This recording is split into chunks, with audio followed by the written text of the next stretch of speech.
All right, SummerSlam 2011. It was a really good show. I really thought it was a nice, solid follow-up to Money in the Bank. Obviously, it wasn't as good as Money in the Bank, but still, um, a lot of surprising matches here. A lot of matches really, were better than I thought they would be. And so yeah, and I can see some people might be a little bit disappointed with the way the main event ended, but I still think it really plants the seats for the CM Punk Triple H feud when that finally starts to take place. And interesting to see how John Cena responds to what happened. So yeah, really good show. We got a couple of surprises as well. Kevin Nash and Edge actually made appearances on the show.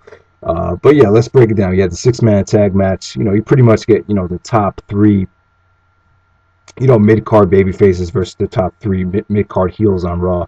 So they didn't promote this match, which I had no problem with. This would have been tough to promote. So I thought it was cool though. It was a breath of fresh air. We really don't get tag matches like this on pay-per-view anymore. It was a nice throwback to the late 80s, early 90s.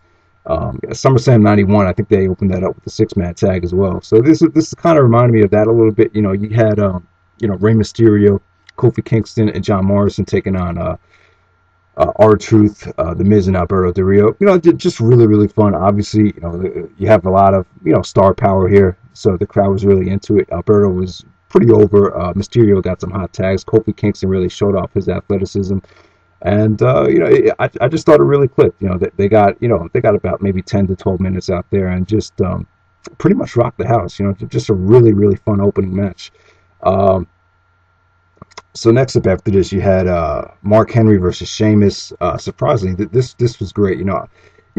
As a lot of you guys know, I said in the past, I thought Sheamus was, his push was really, really forced. It was to the point where it just kind of turned me away from the company. But since they put Sheamus on SmackDown, they've given him really a lot of time to develop, and he's developed a nice personality. He's gotten better in the ring. I saw him on Conan O'Brien the other night, and he's just a really likable dude, man. And I thought the match he had with Mark Henry was really, really sweet. It was, I don't know, I love Sheamus's intensity. Mark Henry, after all these years, he still looks pretty hungry out there, and I thought they told a nice story. Sheamus was having a tough time. He was trying to match, he was trying to take it to Mark Henry with his strength, but it just wasn't working. Then he tried to use his athleticism, and it was a nice back and forth matchup. And then the finish was pretty sick.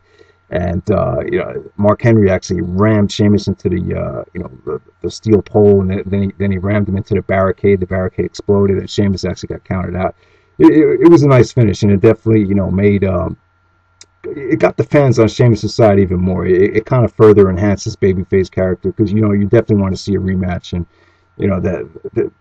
this match could have got amazing if Sheamus actually made it back into the ring, to beat that 10 count, but it didn't happen. But it definitely leaves you wanting to see a rematch at possibly Night of Champions or whenever it does take place, probably on SmackDown. So what was after this? You had Kelly and Beth Phoenix, which I really didn't have high expectations for this, obviously, but the last couple of minutes are really, really sweet. Kelly actually won the match, but it was believable though. The way she won it, they really built up to a really hot finish.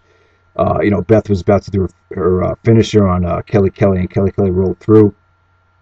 Awesome pinning predicament to get the pin count. I mean, just obviously Kelly is really hot. She's got an amazing body. So I could see why they really want to push her as the sexiest diva. So I had no problem with this, and I thought Beth Phoenix looked really, really strong in her role. So yeah, this was a nice step up from last month's women's match, without a doubt. So what was next? We had Wade Barrett taking on the Man, Daniel Bryan, and I was kind of disappointed with the crowd reaction at first. Daniel Bryan really worked his ass off to get the fans back into this. And just really good stuff. Obviously, I'm not a fan of Barrett in the ring. He really needs a lot of work with just keeping the crowd into it, because the crowd was just, I don't know, he wasn't getting any heat, and the crowd just seemed really, really bored by his offense. But Daniel Bryan worked his ass off. He just brought the crowd back into the match. He did that running high knee onto the outside. After he did that, the crowd really woke up, and There was a point where he actually got the label lock on him. Surprisingly, Wade Barrett actually fought it off and got to the ropes, and then eventually, Barrett hit his finisher on Daniel Bryan. Got a really hot finish. I thought Danielson made Barrett look really, really good. So arguably Barrett's best match, probably his second best. I probably have to say the match with Cena at Hell in the Cell was still probably Wade Barrett's best match today. But this is good. This is a nice, solid mid-card match. I'll probably give it about 3.5 stars. All right, next up you have Randy Orton and Christian. Christian comes out, and I think a lot of people expected this. A lot of people expected Edge to be the insurance policy. So yeah, he calls out Edge right before the match, and Edge comes out, and it kind of seemed like the fans were kind of disappointed that he wasn't going to side with Christian. And Edge came out and just said, fuck it, I can't do it because you've been acting like a little bitch. And then the crowd was kind of disappointed by it. I think that the majority of the fans there wanted to see Edge go heel and then both of them to team up on Orton.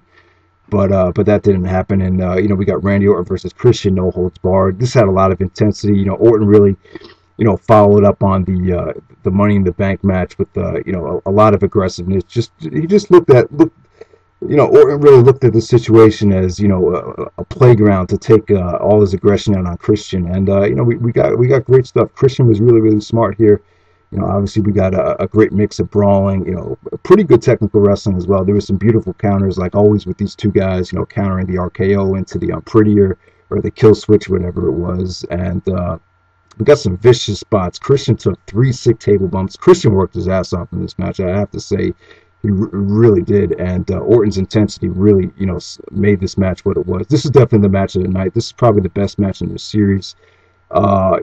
Sweet spot with, Orton countering the RKO into his own RKO, and the table actually broke like it was 1999. I mean, the fucking table, it never breaks for the RKO, but it finally did. So that was good stuff. Then they brought out the Dudley tables. They brought out kendo sticks, and sweet finish with Christian going for a crossbody, Randy RKOing Christian on the steel steps. Wow, like I said, Christian busted his ass, and both these guys just clicked. This is an awesome ending to the feud. Kind of disappointed that Christian didn't go over. I was hoping Edge might come out and actually screw Orton, or maybe Jericho would come back and that Christian, Edge, and Jericho could form an alliance, which would have been fucking sweet, but obviously that didn't happen. So yeah, I don't know, man. Orton, the 9-time champion. I don't know, but I can't deny Orton's performance. I thought he performed beautifully once again with Christian. So there you go. All right, main event, we had CM Punk, John Cena for the undisputed WWE Championship with Triple H as the guest referee. I don't know. Triple H to me as the ref kind of looked out of place. Didn't really seem like he was that comfortable. The match was good though. It was still good. Cena and Punk have a lot of chemistry. The crowd was really into it. The crowd wasn't as consistent as the Chicago crowd at Money in the Bank, but they definitely had their moments. The highlight of this match was when Triple H actually was on the verge of counting both of them out, and he just tossed both of them back into the ring. Then the crowd really was going apeshit. And Punk did some beautiful counters too. When he was countering all the Cena bullshit, he countered the spinning slam that Cena did into a headlock. That came out pretty well. A lot of stiff shots from Punk, a lot of high knees right to Cena's face. And at one point, they were getting pretty stiff with each other. It seemed like Punk got a little bit too stiff with Cena, then Cena got stiff back. So that was pretty cool. Then they did this stuff where they were kicking out of the attitude adjustment, kick out of the go to sleep. The finish was kind of anticlimactic. I mean, obviously everyone in the arena saw Punk's foot on the rope, so it was what it was. I don't know. I mean, obviously, I think this whole thing with Punk actually won, and then surprisingly Kevin Nash actually came out, and as Triple H was on the way back, Nash did his jackknife power bomb, and boom, Alberto Del Rio comes out. So Alberto actually wins the WWE Championship. But obviously, I think this is Triple H's ploy, to set up Punk for what Kevin Nash was going to do, and the seeds are definitely planted. So we'll just see what happens on Raw. We'll see how Cena responds, to what happened with having his foot on the rope and Triple H not seeing it. So yeah, overall it was still a really fun show. I'll probably give it the main event about a solid 4 stars. But Orton and Christian definitely stole the show. And yet surprisingly a pretty decent undercard. I'll probably like the show a little bit more than most people. No, I'm really into the WWE now more than I've been in years, and it definitely makes you want to keep watching. We'll probably see Alberto and Mysterio go at it at Night of Champions, which I think is pretty cool. I think Cena and Punk can stay on the back burner a while, and I think we're just in store for some really sweet storylines coming up. So that's pretty much it. Hope you guys enjoyed the video, and take it easy.